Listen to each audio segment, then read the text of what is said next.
আগুন আমাকে ডাকলো, আসবি চিতায় শয়ান সব ডাকলো। আসবি। আমার ভিতরটা হু হু করে উঠল। একবার মনে হলো ও সব আমার নয়। আমি নিরুত্তর রইলাম।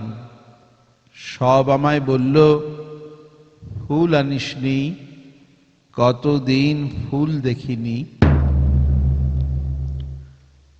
মুনির স্নান গিয়েছিল হয়ে, কিন্তু আমি আর অপেক্ষা করিনি। সে অন্ধকার শ্মশান ভূমিতে, সেই নক্ষত্রের দেশে আমি আগুনের মধ্যে প্রবেশ করলাম।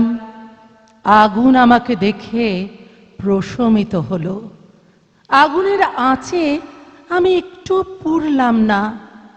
আমার প্রথম ও দ্বিতীয় মৃত্যু কৈশোরে হয়েছিল। তৃতীয় ও চতুর্থ মৃত্যুর দায় আমার ছিল না কখনোই।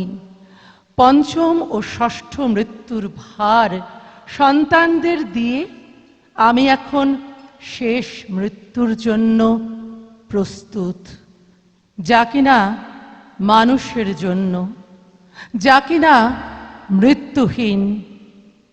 অবশ্য পরে জেনেছিলাম আমাকে পোড়াবার মতো অবশিষ্ট কিছু আগুন পায়নি।